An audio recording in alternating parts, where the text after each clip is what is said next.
para poder eu conseguir me posicionar bem aqui. Muito obrigado pelo carinho de vocês ao longo desses dias que passamos aqui. Passamos 4 dias juntos aqui.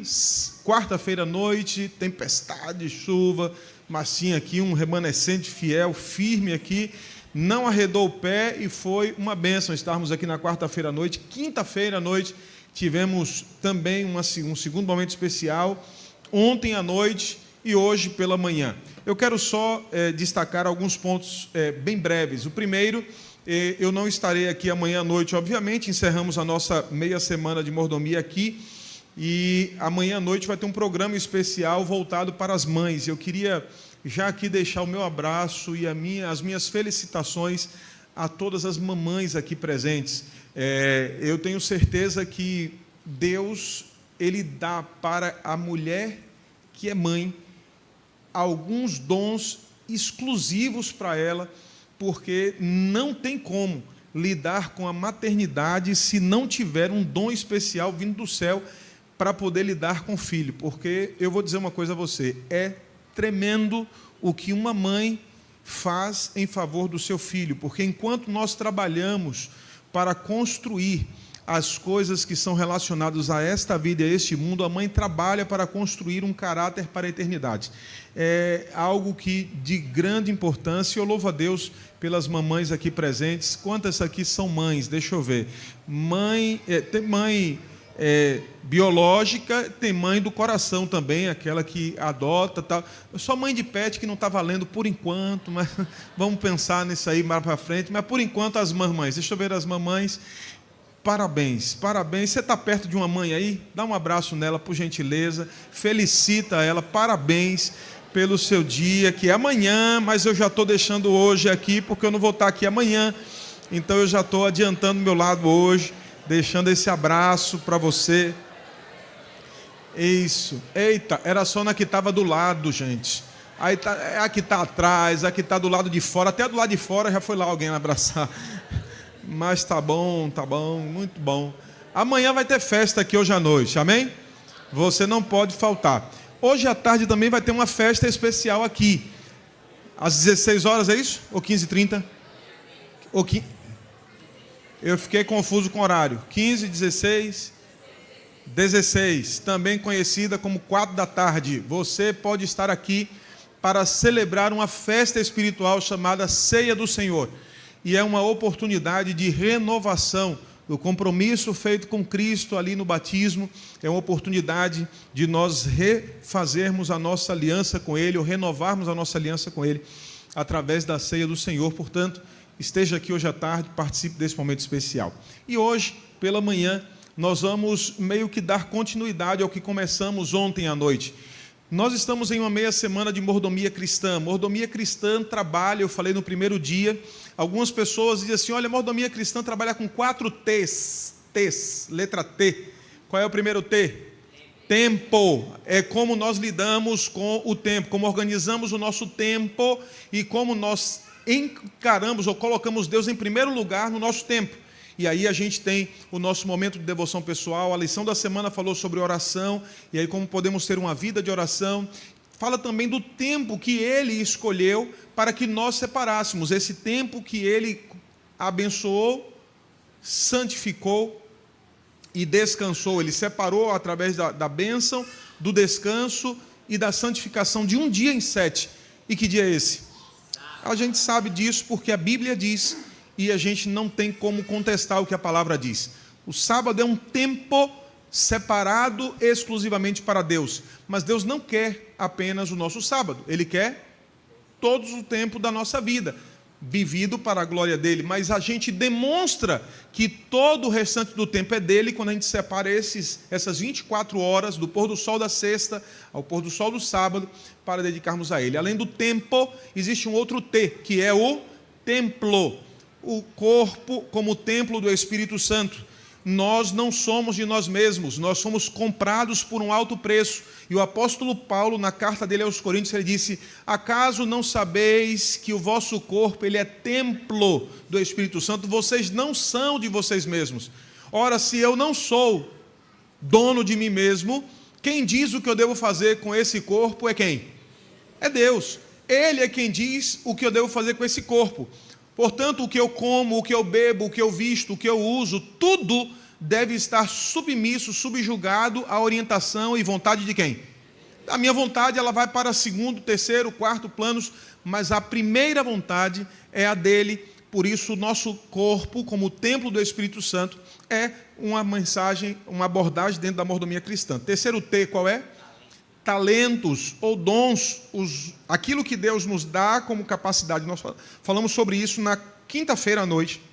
Deus deseja que a gente use os nossos 11 talentos para poder multiplicar o reino e avançar o reino dele aqui nessa terra, apressando a volta de Jesus. E finalmente o último T, que é tesouro, os nossos recursos, aquilo que Deus concede a nós. Eu vi um texto que foi lido aqui no início, em algum momento, acho que no momento da oração intercessória, ele falou: todas as coisas, a terra e tudo que neles há pertencem a quem? Portanto, tudo aquilo que nós temos tem um dono. Quem é o dono? Portanto, a gente não dá nada para Deus. A gente não consegue dar nada para Deus. A gente consegue dar alguma coisa para alguém que a gente ama, dar um presente para a mãe, dar um presente para o esposo, para a esposa, para os filhos. Nós podemos dar para outras pessoas que não são donas daquilo, mas a Deus a gente não dá nada.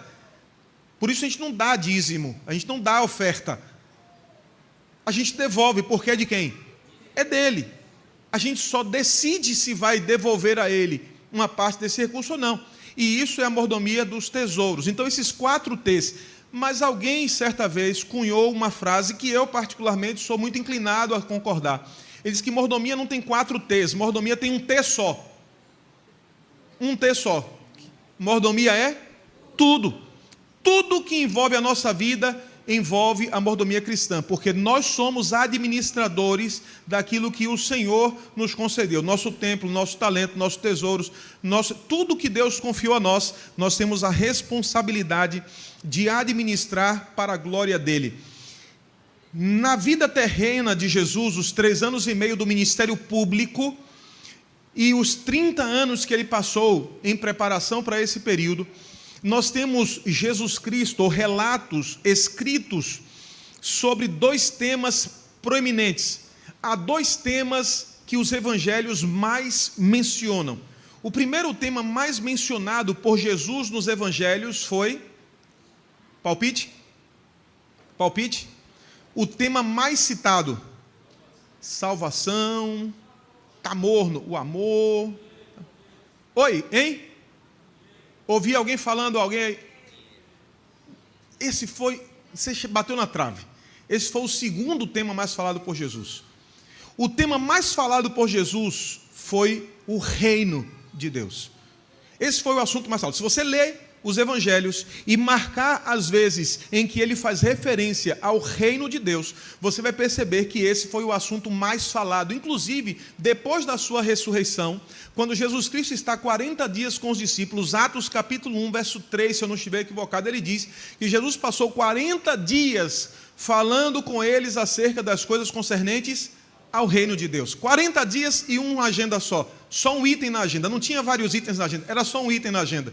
40 dias e o assunto era o reino de Deus. Agora, o segundo assunto mais falado por Jesus, se você ler todos os evangelhos e for marcando as vezes que ele fala sobre o dinheiro, esse foi o segundo tema mais falado por Jesus. A minha pergunta é: por que Jesus falou tanto sobre esses 2 temas, comparado com todos os demais temas que ele falou, o amor, a salvação e uma série de outras coisas que ele falou? Por que ele concentrou basicamente a sua fala, o seu discurso, seja em público ou em particular, nesses 2 temas? Porque há uma relação intrínseca entre o reino de Deus e o uso que nós fazemos do dinheiro. Porque o reino de Deus, ele é expandido em grande medida a partir da forma como nós usamos os nossos recursos. E Cristo usou esses 2 temas para poder deixar claro para a gente como nós devemos fazer o reino de Deus expandir. Na quarta, na quinta e uma parte de ontem à noite, eu estive concentrado falando sobre o reino de Deus, aquilo que Deus espera de nós. Em primeiro lugar, na quarta-feira eu falei sobre a renúncia do eu, a negação do eu e a disposição em fazer a vontade do Pai. Na quinta-feira eu falei sobre como nós fazemos para que esse reino seja expandido, primeiro em nós, através de uma vida cheia do Espírito, e depois através de nós, ao multiplicarmos o reino, alcançando pessoas para o reino de Deus, através da pregação do Evangelho. Ontem à noite nós conversamos um pouquinho sobre como Deus trabalha em nós para que esse reino seja expandido. Ele trabalha através de uma atitude de generosidade diante das provações e dificuldades. Nós vimos em 2 Coríntios capítulo 8, nós vimos Paulo usar o exemplo de uma igreja inteira, de uma região da Macedônia, particularmente a igreja de Filipos, dizendo que do meio de muita prova de tribulação, ou seja, eles estavam passando por dificuldades, mas eles transbordavam, eles superabundavam em alegria. Como ter alegria em meio à provação? A gente viu ontem à noite. E do meio de profunda pobreza, eles transbordaram em riqueza de generosidade. Como que eles fizeram isso? Eles pediram a Paulo para ter a graça, o favor não merecido de participar da ajuda aos santos, que era a igreja em Jerusalém, que era o motivo pelo qual Paulo estava passando naquela terceira viagem, fazendo uma recolta para ajudar a igreja em Jerusalém, que estava passando por perseguição e dificuldades. Bom, eu fiz um resumaço dos 3 primeiros dias para poder mencionar a você que nesses 4 dias, 2 dias e meio, nós conversamos sobre o reino de Deus nas suas várias perspectivas. E ontem, no finalzinho da mensagem, eu dei a introdução do tema que nós vamos falar hoje, que é justamente sobre como esse reino, ele pode ser desenvolvido, como ele pode ser expandido e como nós podemos participar dele. Você está preparado, sim ou não? Está pronto aí, sim ou não? Aperte os cintos, o piloto não sumiu, mas nós vamos precisar correr um pouquinho para entender os propósitos mundiais de Deus. Me permita fazer mais uma prece e me permita uma coisa mais. Eu vou deixar alguns textos ali, mas eu não vou ler todos os textos bíblicos, eu vou fazer uma menção, talvez por conta do tempo, para a gente avançar, mas esse material já está na sonoplastia, está disponível para quem desejar utilizar, pode ficar à vontade para ter acesso, para poder depois você ler os textos. Se tem um grupo de WhatsApp da igreja, pode ficar à vontade, viu, Beli, para poder compartilhar o arquivo aí tranquilamente. Vamos fazer uma oração? Querido Deus, obrigado por estarmos aqui em Tua casa de oração, e mais uma vez eu lhe peço que ao abrirmos a Tua palavra, o Teu Espírito fale conosco, porque nós não queremos, Senhor, não queremos que o assunto conversado aqui seja fruto de pensamentos humanos.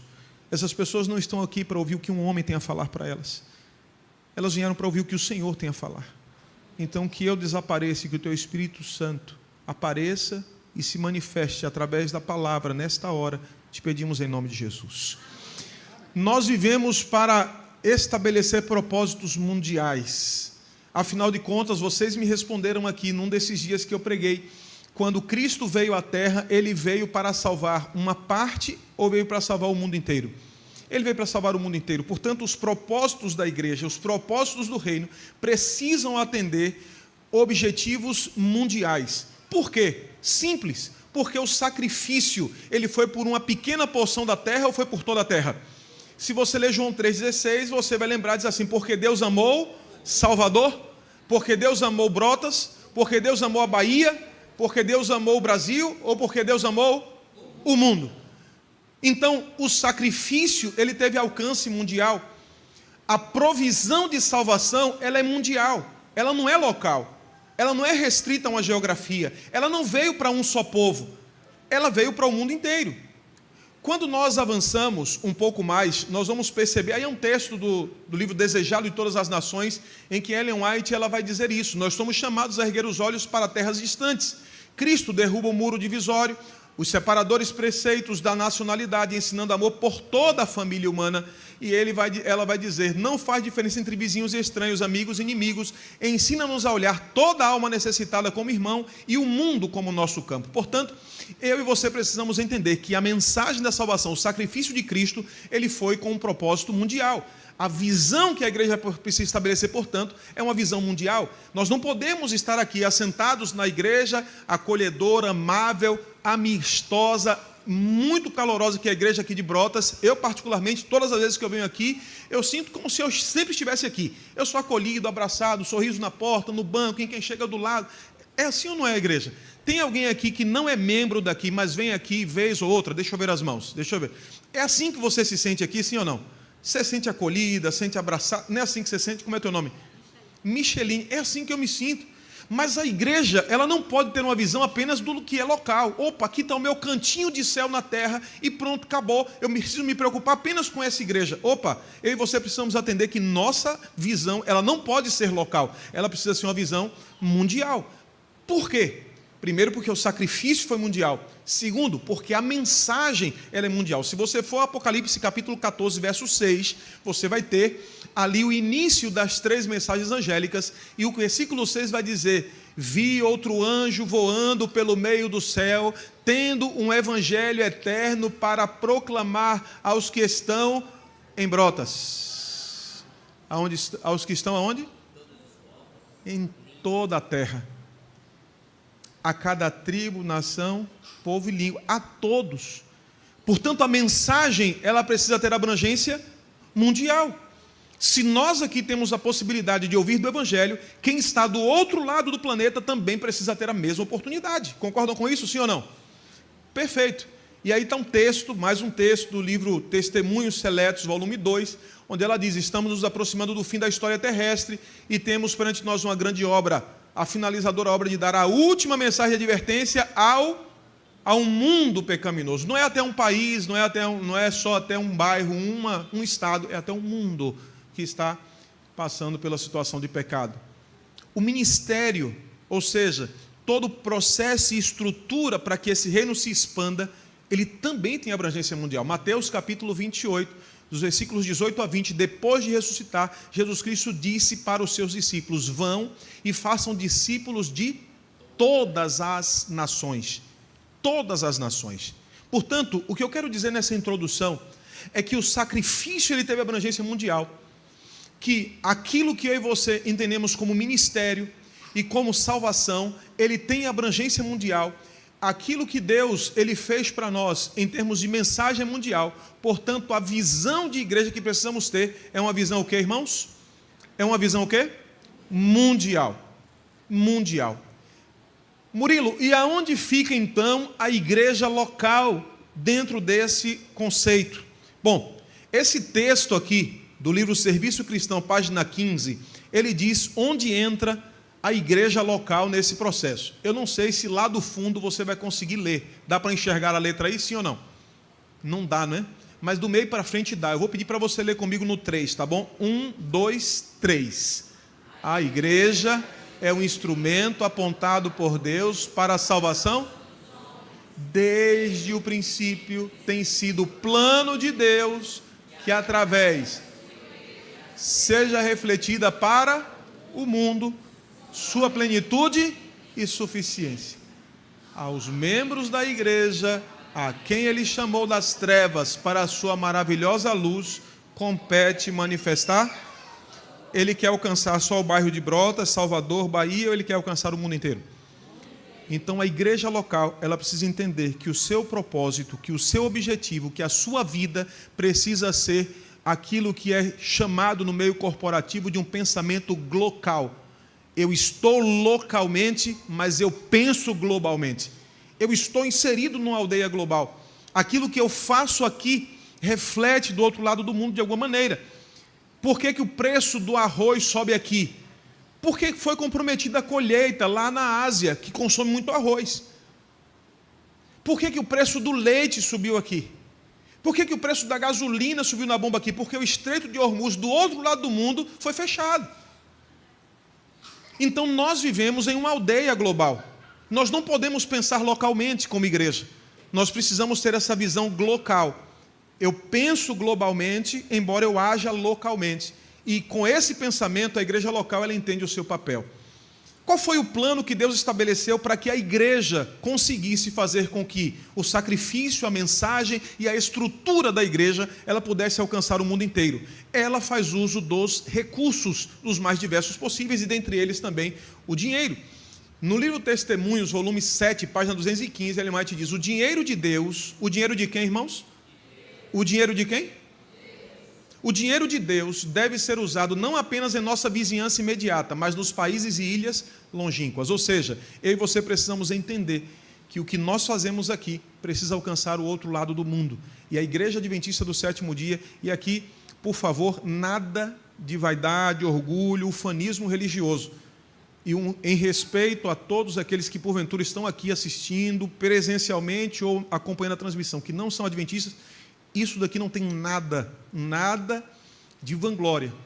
Mas se você der um Google e digitar aí qual a igreja mais organizada do mundo, a resposta que vai aparecer é: a Igreja Adventista do Sétimo Dia, como organização religiosa, é a mais organizada em todo o mundo, porque tem uma estrutura global. Ela tem uma estrutura global. A organização da Igreja Adventista, ela é global. E Deus estabeleceu princípios para manter essa estrutura. E Ele fez isso através de duas fontes de recursos financeiros. Já que Jesus falou tanto sobre o dinheiro para poder sustentar o reino, a pergunta é: como isso deve ser utilizado? Por quê? Porque existem em vários lugares uma aplicação equivocada dos textos bíblicos, e pessoas, elas são dispostas, ou expostas, melhor dizendo, ao que muitas vezes a eloquência de um orador possa tirar das pessoas.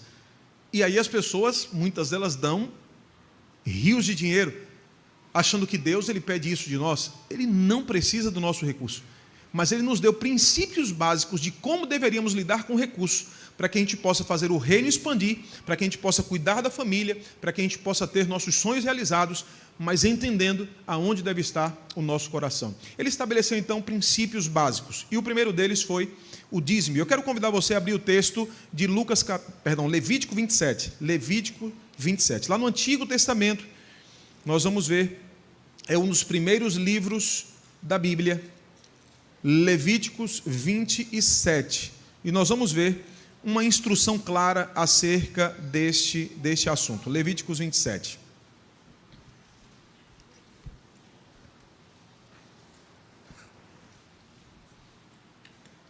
Encontraram?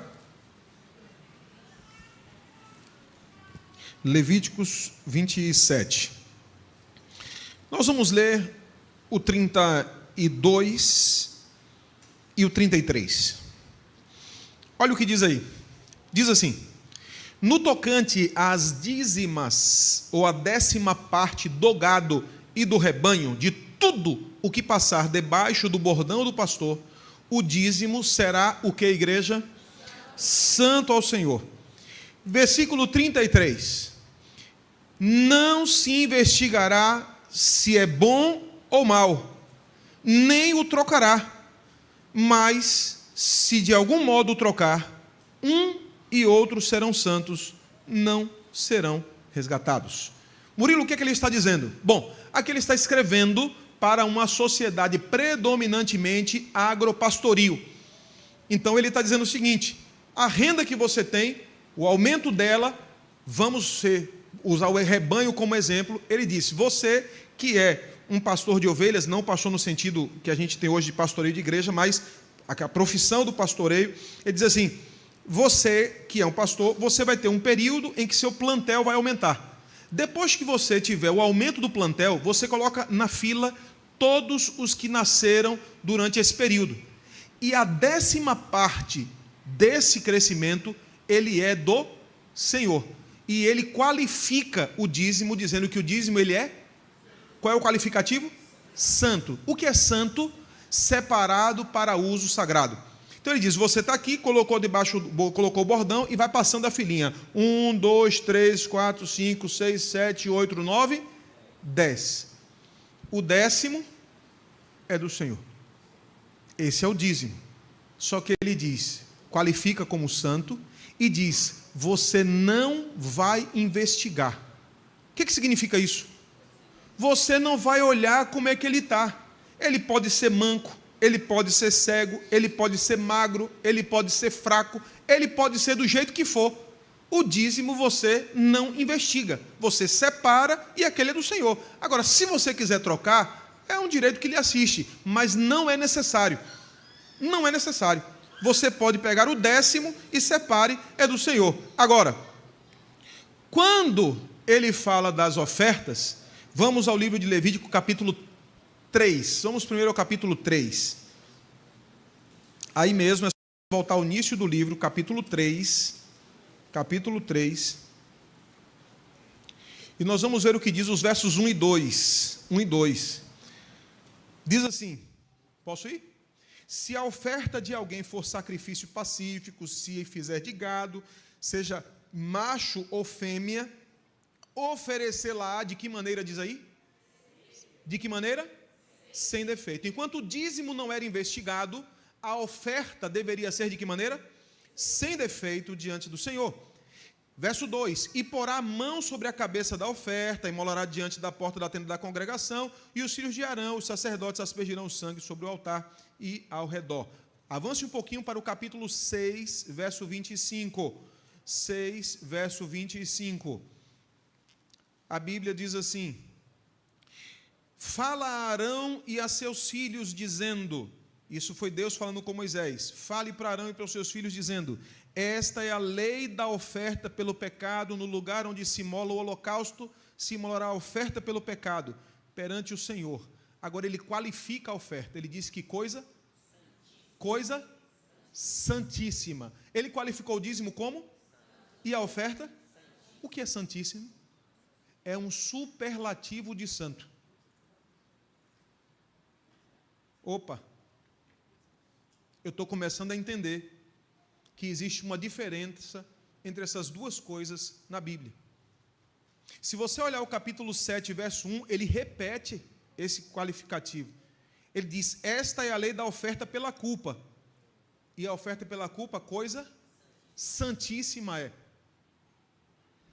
Se você pegar todos os textos da Bíblia que falam sobre dízimo, para cada texto da Bíblia que fala sobre dízimo, você tem outros 3 que falam sobre oferta. Fala-se 3 vezes mais sobre oferta do que sobre dízimo na Bíblia. Isso deve nos deixar uma informação clara de como nós lidamos com esse assunto. Porque quando nós fazemos isso, nós precisamos entender como era tratado o dízimo e a oferta, por quem Deus ensinou essas instruções claramente, que foi a nação de Israel. Então, quando eles iam separar o dízimo, eu já falei como era. Botava uma fila, ele colocava aqui o bordão, passa 1, 2, 3, 4, 5, 6, 7, 8, 9, 10. Eu sei que o tempo está avançado, mas vocês podem me ajudar com uma coisa? Vocês podem me ajudar? Rapidamente. Eu vou pedir para quem está aqui dos dois lados levantar e fazer uma fila aqui no meio rapidinho. É só para vocês visualizarem. Mais rápido, gente. Em pé, 1, 2. Eita! Que maresia é essa? Levanta, crente. Isso, levanta aqui, por gentileza. Vem, Micheline, também. Entra aí uma fila. Entra aí uma fila. Mais gente, eu preciso de mais gente. Eu preciso de pelo menos 20 aí no meio aí. Entra aí, pelo menos 20. Pelo menos 20. Entra aí numa fila. Preciso de, até o final. Até o irmão que está lá no fundo. Isso aí. Ele é a retaguarda. Vamos lá. Mais gente, estou precisando de mais gente aí. Aqui está o meu aumento de plantel. Entra aqui também. Isso, obrigado. Esse é o aumento de plantel do ano. E aí eu vou fazer agora a separação. Levanta o bordão e vai passando aqui, ó. Vai passando e vai para aquele lado de lá, tá bem? Vai passando. Me ajudem a contar.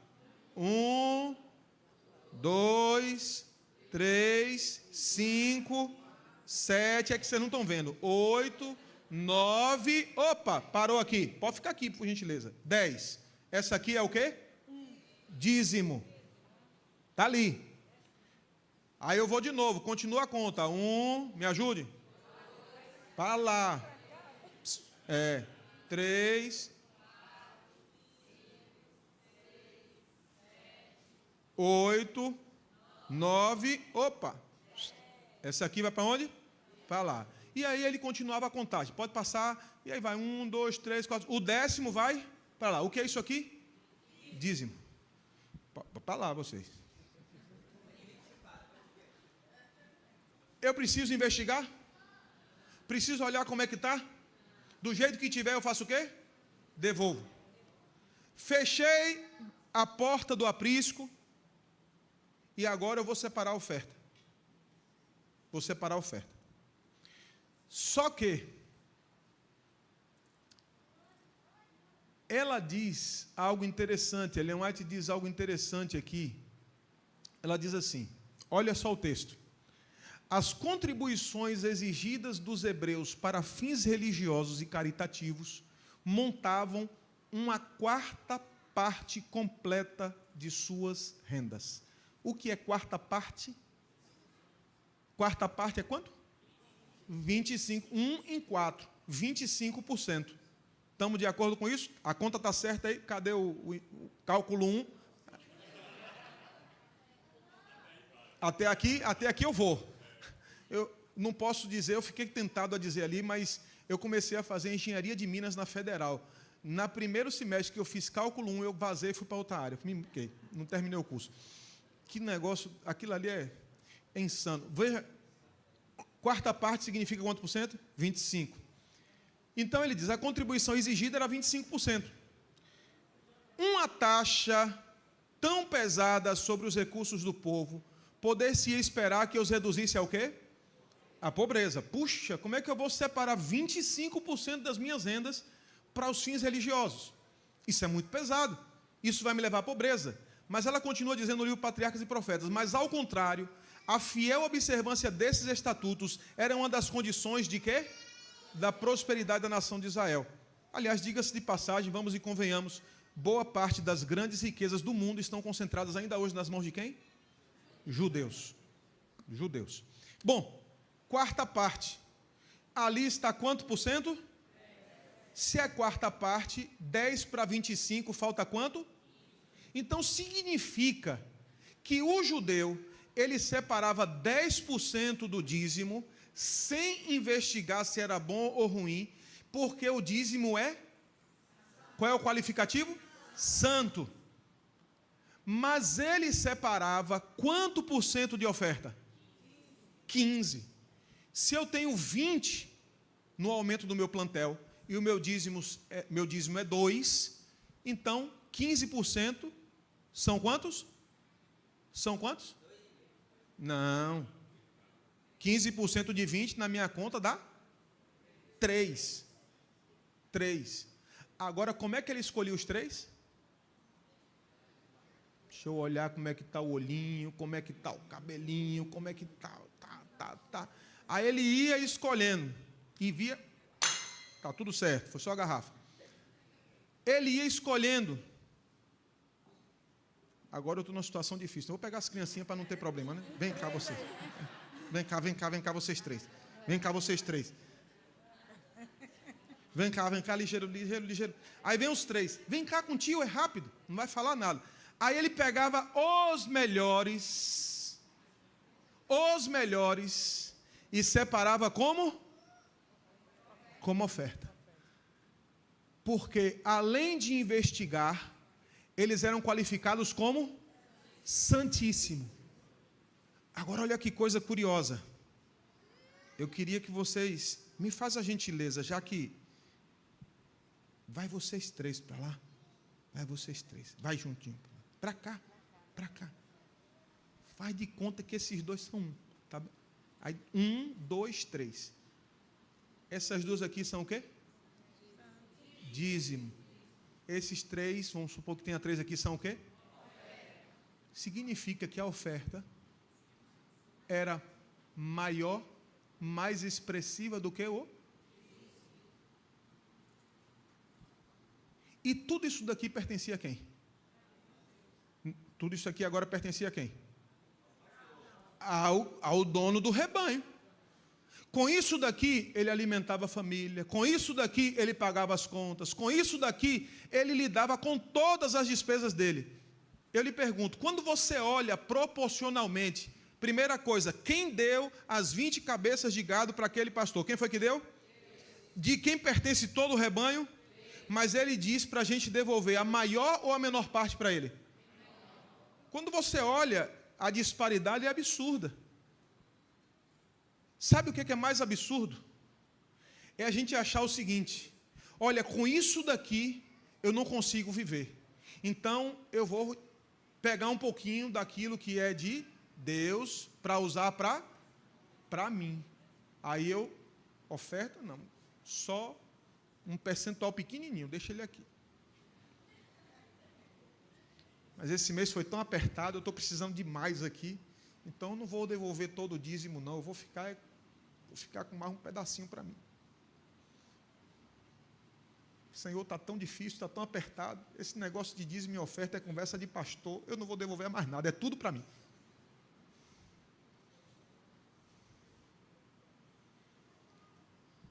sabe o que acontece?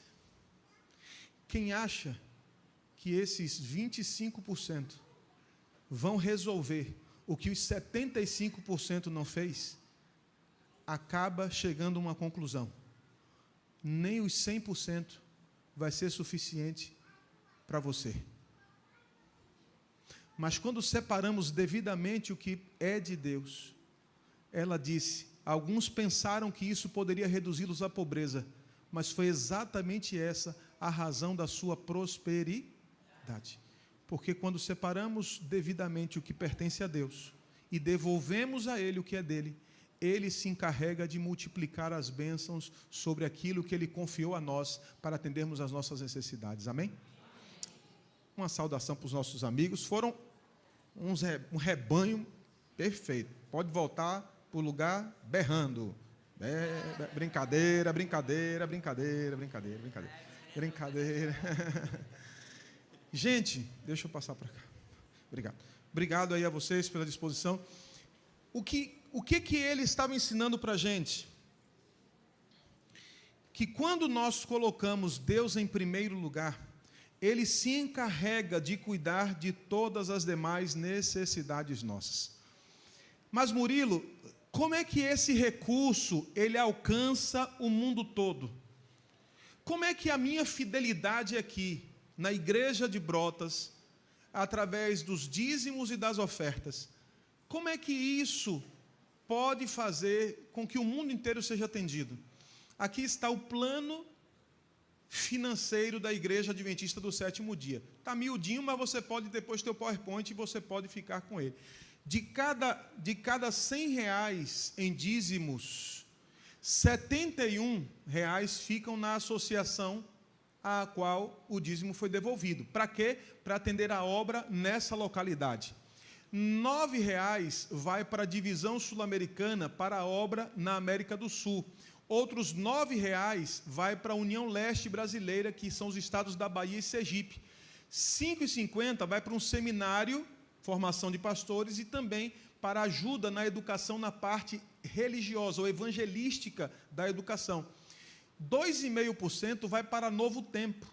Ou seja, quem é dizimista já é anjo da esperança. Todo dizimista, ele contribui com a Novo Tempo, automaticamente, porque 2,5% dos nossos dízimos a gente envia para Novo Tempo. R$2 vai para a Associação Geral. O que é a Associação Geral, Micheline? É a sede da Igreja Adventista, que coordena o trabalho da igreja no mundo inteiro.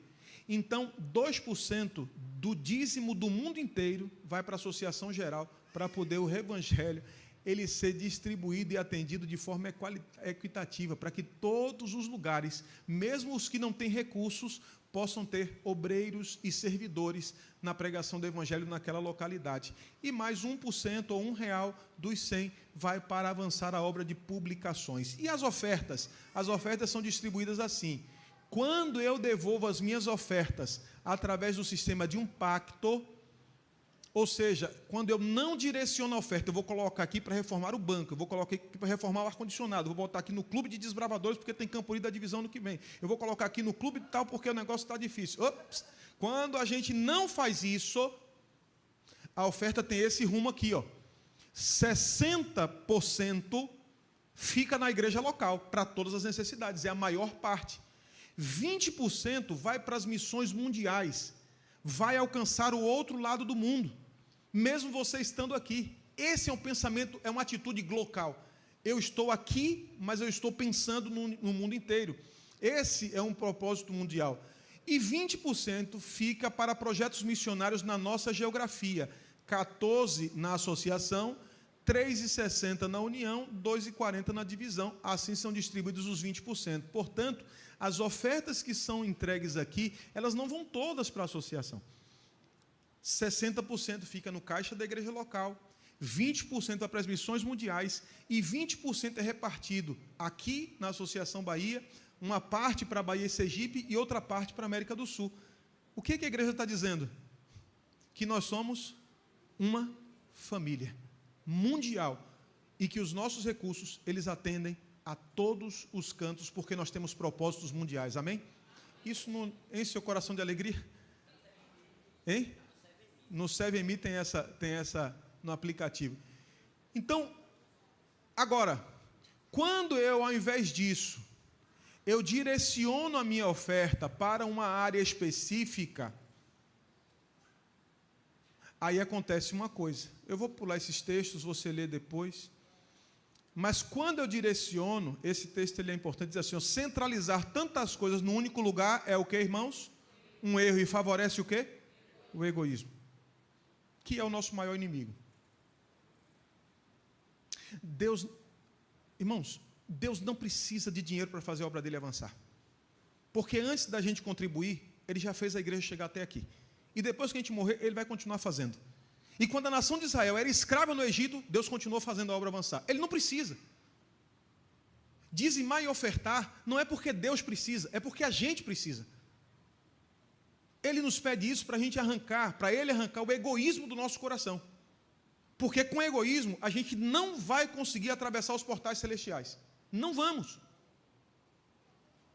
Agora, quando eu digo assim, não, o importante é a minha igreja. É a minha igreja. Aí, sabe o que acontece? Vou avançar aqui. Ele diz assim, eu preciso colocar o banco da igreja. Se eu for ofertar como um pacto, 60% fica onde? Na igreja local. 20% vai para onde? E 20% vai para onde? É para o restante do mundo. Todo mundo é abençoado, sim ou não? Mas quando eu digo, não, mas minha igreja precisa mais. Então eu vou botar 100% da minha oferta na igreja local. Aí vai quanto? E vai quanto para o outro lado do mundo? Aí eu preciso trocar o ar-condicionado porque quebrou, está com defeito, está com necessidade e tarará. Se eu devolvo em sistema de pacto, quanto fica na minha igreja? 60%. Quanto vai para ajudar as outras igrejas da região? 20%. E as outras igrejas do restante do mundo? Não, mas a minha igreja está precisando muito, muito, muito, muito, muito, muito, muito, muito. Você não faz ideia do quanto a minha igreja está precisando. Aí a minha igreja fica com quanto? Com 100. E o restante das igrejas da região? E aquela igrejinha lá do outro lado do mundo que nem parede tem? Conseguiu visualizar? Pegou a visão? O plano de Deus é esse. Primeiro, a gente separa o dízimo. Ah, pastor, mas eu não posso direcionar algumas ofertas? Pode. A nação de Israel fazia isso. Quando? Depois que separava o dízimo e depois que separava as ofertas sistemáticas e proporcionais, o pacto, ele fazia com os 75% dele o que ele quisesse. Ah, eu vou dar uma oferta de sacrifício aqui para o ar-condicionado. Pronto, depois que você separa o dízimo e o seu pacto, você pode fazer o que você quiser com o recurso que é seu. Agora, qual é o plano do inimigo? Esse é o plano de Deus. Qual é o plano do inimigo? O plano do inimigo é esse aqui. Quanto mais... Testemunhos para Ministros, página 474, diz que Satanás reuniu seus anjos para elaborar um plano para poder não permitir que o reino de Deus avançasse.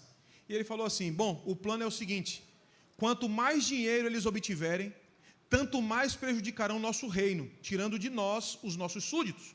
Ele estava dizendo que quanto mais a igreja, o reino de Deus tiver recurso, mais eles vão avançar. Fazei com que se preocupem mais com o dinheiro do que com a edificação do reino de Cristo e a disseminação das verdades que odiamos. Se a gente fizer isso, ele disse, não precisamos temer-lhes a influência, pois sabemos que toda pessoa egoísta e cobiçosa cairá em nosso poder e finalmente se separará do rebanho de Deus. São dois planos, o de Deus e o do inimigo. Você é livre para escolher qual você vai seguir, sem problema algum. Você só não é livre para escolher as consequências, porque elas virão, de uma forma ou de outra. E o chamado de Deus para nós é que a gente viva o plano dele, porque ele tem propósitos mundiais para cumprir por meio dessa igreja. Ele tem uma mensagem mundial, ele tem um sacrifício que foi feito para o mundo inteiro, ele tem um plano que foi feito para alcançar o mundo inteiro, e ele deseja que esse plano possa alcançar todas as pessoas na face da terra. Por isso, eu quero encerrar com esse texto em que ela diz assim: Deus chamou sua igreja hoje como chamara o antigo Israel. Deus está chamando a igreja de Brotas. Deus está chamando você e eu, como chamou no passado a igreja de Brotas, de Israel, o povo de Israel, a fim de erguer-se como luz na terra. Os 3 anjos de Apocalipse 14 representam o povo que aceita a luz das mensagens de Deus e voa como agentes seus para fazer soar advertência por toda a extensão e largura da terra. Cristo declara a seus seguidores: vocês são a luz do mundo. Esse é o plano de Deus. Ele não encontrou outra forma. Ele poderia ter separado um depósito aqui na terra e derramar direto do céu o dinheiro naquele lugar e dizer assim: ó, esse recurso vai ser para expandir o reino. Ele poderia ter feito isso, sim ou não? Ele não botou ouro em um bocado de lugar aí? Ele não botou pedras preciosas em várias partes da terra?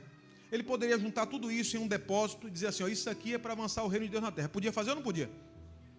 Mas ele escolheu fazer de outra forma. Ele falou: eu vou depositar esse recurso na mão de cada um dos meus filhos. Eu vou repartir entre os habitantes da terra todo esse recurso. E eles vão decidir quem governará o coração deles. Eles vão escolher. Porque não existe terceira opção. Todos somos mordomos. Todos somos administradores de um bem que não é nosso. Quando tu veio para essa terra, você tinha o quê? Na conta bancária. Quando tu for embora dessa terra, você vai levar quanto? Nada. Portanto, nós só administramos o que nós recebemos ao longo da vida. Somos mordomos. Somos administradores de um bem que não é nosso. A escolha que a gente tem que fazer é só uma. Vamos exercer a mordomia conforme o plano de Deus ou conforme o plano do inimigo. Ou seremos mordomos do Senhor ou seremos mordomos do inimigo. Não tem neutralidade. Não tem ponto cego, não tem muro. Ou somos mordomos dele ou não somos mordomos dele. Jesus Cristo disse isso de forma clara quando ele disse: quem comigo não ajunta, não é estar neutro. Quem comigo não ajunta está espalhando, está fazendo o contrário de ajuntar. E ele falou: quem não é comigo, não é, está pensando ainda. Não, quem não é comigo é contra mim. Mais direto do que isso? Mais claro do que isso? Ele não podia ser. A pergunta embaixo desses 2 textos, ou Jesus só poderia fazer uma pergunta. Qual é a pergunta? Quer que eu desenhe? Quer que desenhe? Eu quero convidar você para tomar algumas decisões importantes nessa manhã, porque se eu saísse daqui depois dessa informação, não desse a oportunidade de você tomar uma decisão, e você não vai precisar dizer para mim nem para ninguém sobre essa decisão. A Isabelle, que organizou essa semana aí com a equipe de mordomia, muito bem, parabéns, viu, Belle? Deus continue abençoando você e o seu ministério. Organizou para que vocês recebam um papelzinho como esse. E eu vou explicar, a equipe vai entregar, pode entregar. Eu vou pedir, pode entregar todos que estiverem aí. Isso, pode entregar. Você pode separar um e passar o resto. Entrega só na ponta aí. Isso daqui é o que, Murilo? O que é isso daqui? Isso daqui é um convite de Deus para você alinhar a sua vida conforme os planos dele. É um pacto de amor. Pode distribuir, por gentileza. Entrega na ponta e eles passam para o lado. Entrega uma quantidade na ponta e eles passam para o lado para ganhar tempo. Obrigado. Aqui você vai fazer agora ou você vai fazer em sua casa, tanto faz. Mas aqui tem alguns chamados, alguns desafios para você. O primeiro desafio é: você deseja separar o primeiro momento de cada dia para meditar na palavra de Deus? Se sim, você vai marcar aí um ok, um check, um sim, letra S. Você vai marcar do jeito que você quiser, um X. Eu quero, Senhor, e vou fazer isso. Como é que eu vou fazer isso? Eu vou planejar o meu dia. Eu quero separar um momento de cada dia para o estudo da lição da escola sabatina. Você está disponível, disposto para isso? Tá, vou marcar aqui. Eu quero escolher 2 momentos do meu dia para fazer um culto familiar, um pela manhã e outro à noite. Você deseja isso? Está disposto a pagar o preço para isso? Você marca aqui. Cada um vai fazer o seu próprio compromisso, não é o compromisso do outro, é o seu com Deus. Você quer estar em constante comunhão com Deus por meio da oração? Você pode marcar. Você quer devolver fielmente o dízimo ao Senhor? E o dízimo já diz o percentual. Qual o percentual? 10%. Por que 10%, pastor? Porque biblicamente, o conceito bíblico é que 10 é o mínimo. Lembre-se de Abraão intercedendo por Ló e a cidade onde ele morava, Sodoma e Gomorra, aquela região.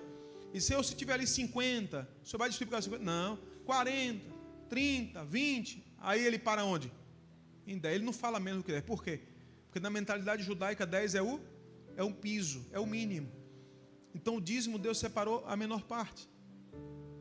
Ninguém pode dar dízimo de 12% da sua renda.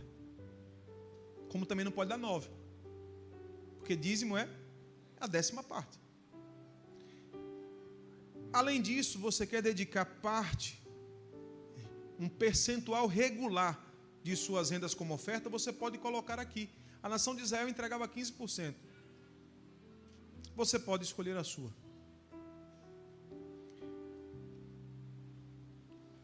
Eu vou contar daqui a pouco algo sobre isso para a gente encerrar. Formar um novo hábito saudável. Eu preciso fazer exercício físico.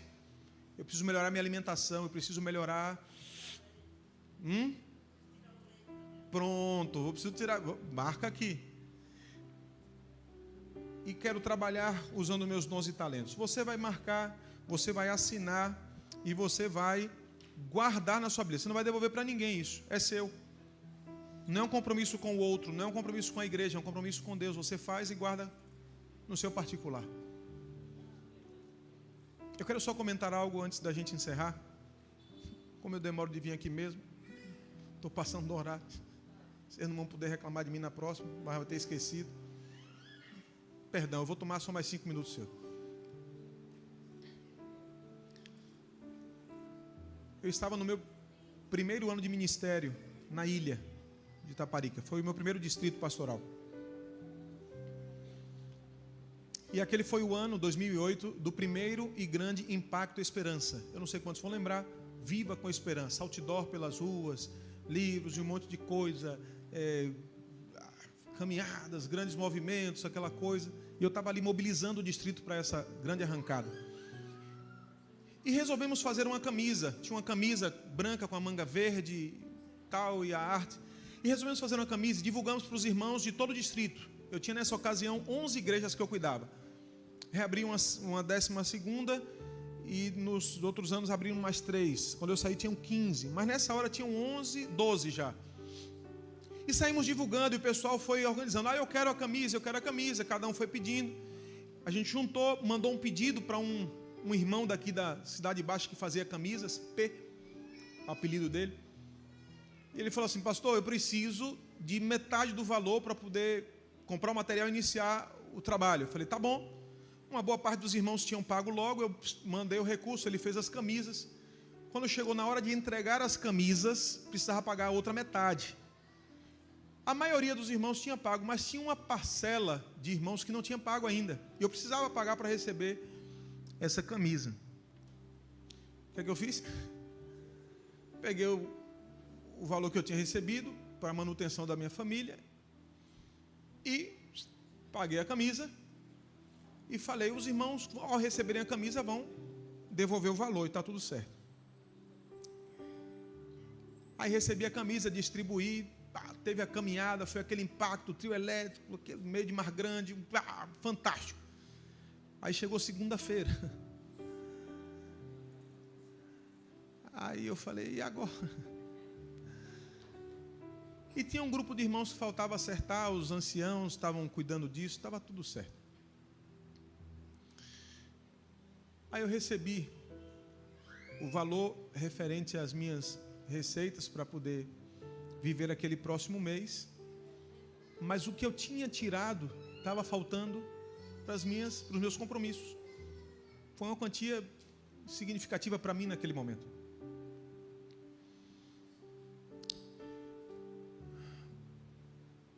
Eu sentei para separar as despesas com minha esposa. E quando a gente foi separar o dinheiro das contas, não era suficiente. Eu olhei para o valor que tinha ao lado. Meu dízimo, como pastor, ele já é debitado automaticamente na associação, eu autorizo isso. Mas a minha oferta não. E nós tínhamos um pacto naquela ocasião de 10% das nossas rendas. E estava aqui do lado os 10% de oferta.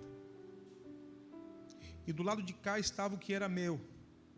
Aquele exemplo que eu citei aqui, eu olhei, Senhor, isso daqui não está fechando com as contas, porque uma parte desse recurso aqui está na mão dos irmãos, para as camisas que a gente comprou. Aí eu olhei para o lado de cá e falei assim, Senhor, eu trabalho para Ti, né? Se eu pegar só esse mês emprestado aqui, e no mês que vem, quando os irmãos me pagarem, eu devolvo.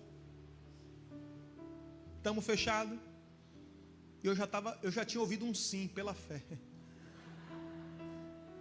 Mas do meu lado tinha alguém dizendo assim.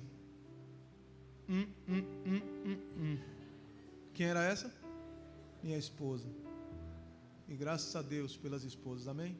Pelos cônjuges, né? Porque os esposos. Aí eu falei, tá bom.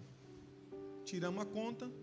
Aí sobrou cerca de R$60 para fazer as compras do mês.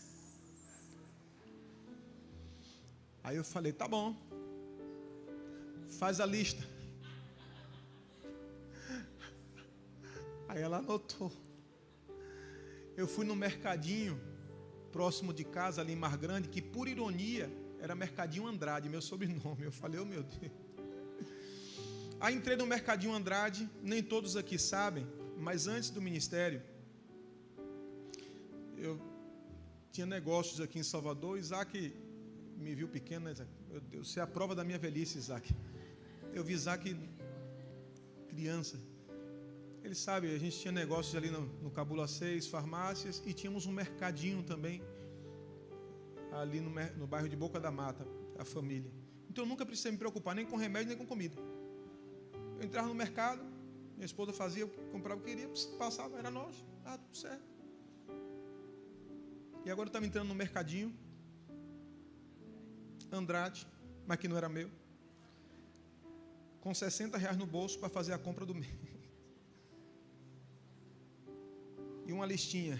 E eu fui marcando na listinha e fazendo a conta de cabeça. Só que tinha os produtos que eram pesados. E a balança ficava no caixa. Eu falei, agora? Eu falei, vou deixar isso por último. E foi passando. Passou um item, passou outro. E eu de olho naquela calculadora nervosa. E foi passando. Quando eu vi chegando perto dos 60, e ele estava pesando os itens de peso, eu peguei uma penca, uma palma de banana prata.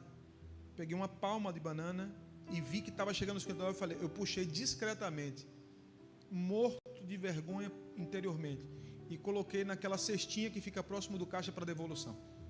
Coloquei assim embaixo discretamente. E o rapaz falou, acabou? Eu falei, sim, acabou.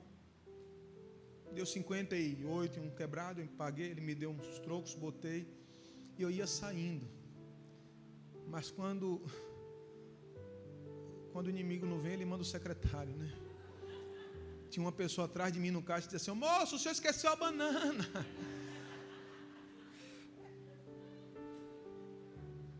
Eu nem sei o que eu respondi, eu só acenei alguma coisa e saí.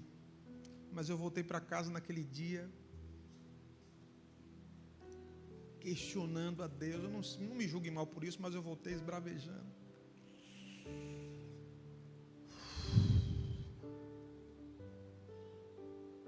Eu tinha separado as despesas, um valor para colocar combustível no carro para atender o distrito. E quando chegou no final de semana seguinte, o tanque secou exatamente no domingo voltando da igreja. Acabou, eu não tinha mais o que fazer. Segunda-feira era minha folga. E terça-feira eu não sabia como é que eu ia atender o distrito. Não sabia. Ia cuidar ali de Mar Grande, a pé, mas as igrejas mais distantes eu não ia conseguir atender. Passamos o final de semana atendendo a igreja. No segunda pela manhã, colocamos Fernando na condução para a escola. Terminamos de fazer o nosso culto, tal. E aí a campainha de casa toca. Tem. E a gente saiu. Quando saímos, era o irmão Gil, da Gamboa, uma das igrejas. Pastor, tudo bem? Tudo bem? Como é que está, irmão Gil? Aí conversamos, temos uma boa amizade até hoje. Cadê Luzia, que é a esposa dele, está em casa, tal, conversamos. E ele disse assim, pastor, tratou de uns assuntos da igreja. E depois que ele tratou, ele disse assim, vim trazer aqui um dinheiro dos irmãos que pagaram a camisa.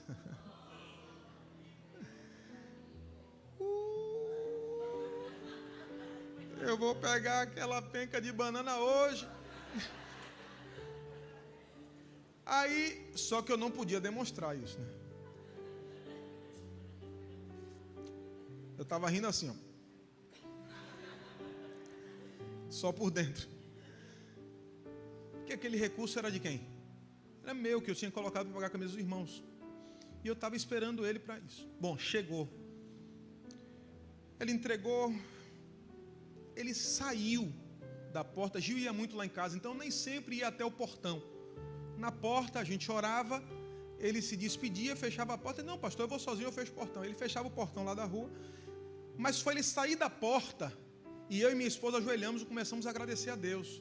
Senhor, obrigado, tal. Ele passou do portão. Quando ele passou do portão, que fechou, demorou menos de 30 segundos. Ele tocou a campanha de novo. Eu falei, meu Deus, ele veio tomar.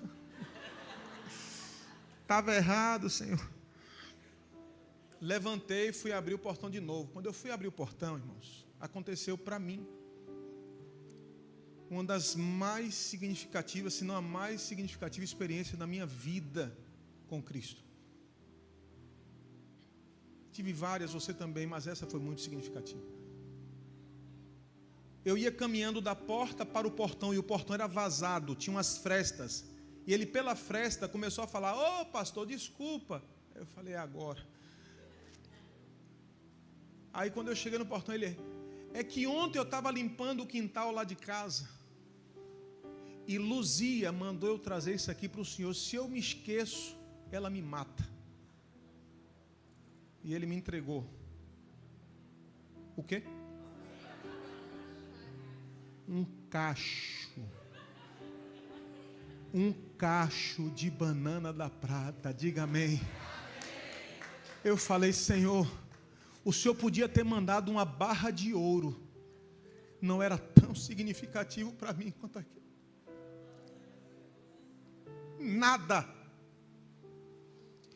Nada que Deus me mandasse naquele dia seria mais significativo do que um cacho de bananas. Ele estava dizendo, meu filho, eu não estou vendo apenas o que você precisa, eu vou transbordar daquilo que você precisa se você me colocar em primeiro na sua vida. Naquele dia em diante eu não questionei mais. Acabou minha birra, acabou meu questionamento. Eu vou pegar o que é de Deus porque eu não estou conseguindo, acabou. E em um dado momento Deus começou a inquietar meu coração. Por que você está com sua oferta igual ao seu dízimo? E eu falei, Senhor, está faltando fé, me ajude. E aí num desses planos eu aumentei meu pacto para 11%. Aí no outro ano 12%, 13%, 14%, 15%. Está faltando fé para poder aumentar, ore por mim. Mas cada ano que eu aumentava, eu precisava menos de recursos para sobreviver. Eu não sei como. Não passei a ganhar mais. Você sabe que na igreja adventista é diferente de outras igrejas que tem assim, oscilação no salário. Todo pastor adventista no Brasil ganha a mesma coisa, a mesma base. Não tem distinção. Não. Igreja rica, igreja pobre, igreja grande, igreja pequena, é a mesma coisa. Distrital, presidente da associação, a base é a mesma. Então, eu falei, Senhor, Cada ano que passava eu precisava menos de recursos para sobreviver. Adoecia menos, o carro quebrava menos. Eu só sei que o dinheiro rendia. E dia a dia eu tenho pedido a Deus, me ajude, para que eu possa confiar em Ti e matar o egoísmo que existe no meu coração. E esse papel que está em sua mão é uma oportunidade que Deus está te dando para poder você também fazer as suas decisões e as suas escolhas. Você pode fazê-lo aqui, enquanto nós ouvimos uma música que vai ser cantada para a gente orar, não é isso? Uma música cantada, tocada, geral, o quarteto é o quê? Quarteto. O quarteto vai cantar a música. Você pode ir fazendo as suas resoluções aí. Você e Deus. Você pode levar para casa. Eu só lhe admoesto a não esquecer esse papel. Porque ele pode ser a virada de chave na tua vida, como foi na minha, em nome de Jesus. E que ao sairmos daqui, saiamos com convicção de que tudo é dele. E ele nos dá a oportunidade de administrarmos, ou para a glória dele, ou para a vontade própria, seguindo o plano dele ou o plano do inimigo. O meu desejo é que você escolha o plano de Deus para a tua vida hoje e a cada dia, em nome de Jesus. Sim.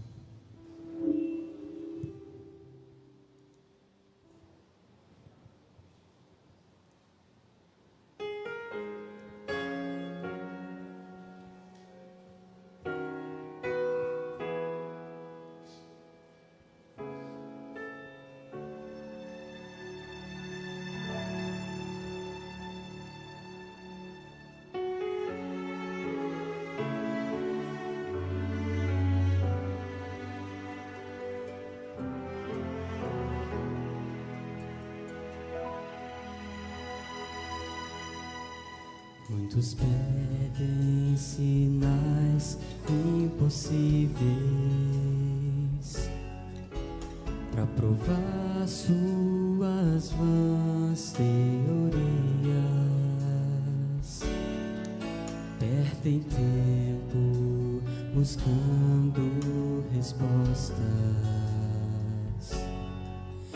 procurando encontrar explicações, desconhecem a força do alto, o poder que transforma e faz revelar sentimentos que foram perdidos,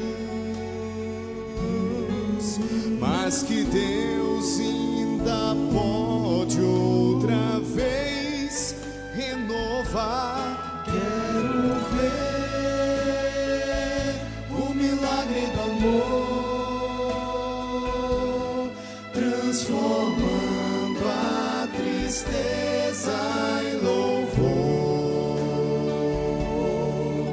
revelando que existe esperança no amanhã.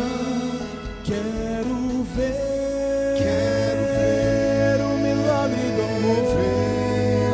amor, conduzindo o maior pecador ao cenário onde a cruz é a prova final de um Deus que venceu toda a força do mal ao verter o seu sangue na cruz. O milagre do amor é Jesus, é Jesus.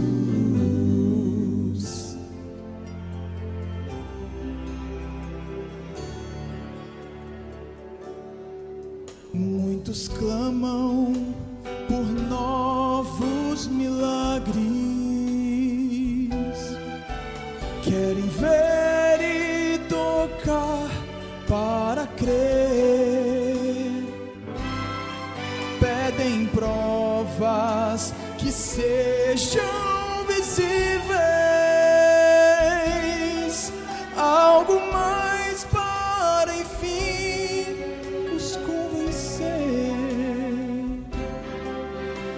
se esquecem de olhar o passado e lembrar o que aqui revelado está na história de todo o universo. O milagre eterno do amor desse Deus. Quero ver o milagre do amor, transformando a tristeza em louvor, revelando que existe esperança no amanhã. Quero ver o milagre do amor, conduzindo o maior pecador ao cenário onde a cruz é a prova final de um Deus que venceu toda a força do mal ao verter o seu sangue na cruz. O milagre do amor é Jesus, é Jesus. Permanecem a fé e a esperança, mas jamais haverá um milagre maior que o amor. Sim, o amor. Quero ver o milagre do amor, transformando a tristeza em louvor, revelando que existe esperança no amanhã. Quero ver o milagre do amor, conduzindo o maior pecador ao cenário onde a cruz é a prova final de um Deus que venceu toda a força do mal ao verter o seu sangue na cruz. O milagre do amor é Jesus, é Jesus. O milagre do amor é Jesus, é Jesus.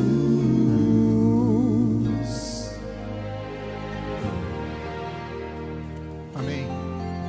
Louvado seja o Senhor. Ao voltar para casa, nesse final de meia semana de mordomia cristã, o meu desejo é que você volte com resoluções claras e definidas no seu coração. De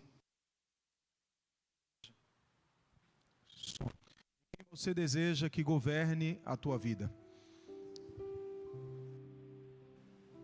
Quem exercerá o senhorio sobre o seu tempo, sobre o seu corpo? Quem exercerá o senhorio sobre os seus talentos, seus dons e habilidades? Quem exercerá o senhorio sobre os seus tesouros, aquilo que Deus confiou a você para administrar? Mordomia cristã, ela tem que ver com reconhecimento do senhorio. Ou o Senhor é Deus, ou a gente vai governar a nossa própria vida do jeito que a gente acha melhor. E o convite é para que a gente reconheça o senhorio de Cristo. Afinal de contas, a maior prova de amor foi Ele entregar-se completamente, sem reservas. Ele não se entregou apenas parcialmente. Ele não entregou um dia em 7. Ele não entregou a 4ª parte das suas rendas. Ele entregou tudo. Por isso Ele pede que a gente entregue tudo por amor a Ele. Você deseja pedir ao Senhor que lhe ajude para que o senhorio de Cristo seja uma realidade na tua vida nessas várias áreas? Se sim, levante a sua mão e diga amém. Ao voltar, que essas resoluções possam guiar a tua jornada de fé a partir de hoje, em nome de Cristo. Oremos. Bom Deus, muito obrigado pelos dias que passamos aqui juntos, estudando a tua palavra, crescendo em nossa experiência contigo. Nos 3 primeiros dias nós vimos como o reino pode ser uma realidade em nossa vida. Hoje vimos como ele pode ser expandido através de nós. Afinal de contas, o Senhor veio para poder salvar o mundo inteiro. E o Senhor estabeleceu a igreja como mecanismo, como meio pelo qual esse mundo será alcançado através da mensagem do Evangelho e da expansão da tua mensagem a todo o mundo. Por favor, nos ajude, para que, estando aqui, possamos pensar no mundo inteiro e usarmos tudo que o Senhor nos deu, tudo que temos e somos, para que a tua glória seja manifesta através de nós. Abençoa cada pessoa que está aqui, cada família que está aqui representada, aqueles que estão nos assistindo e acompanhando a transmissão. Que o Senhor os abençoe, restaure, conduza, e que nossa vida seja guiada debaixo do senhorio de Cristo, pois lhe pedimos isso agradecidos em nome de Jesus. Amém. Amém. Deus abençoe a todos, um bom restante de sábado e até breve em nome de Jesus.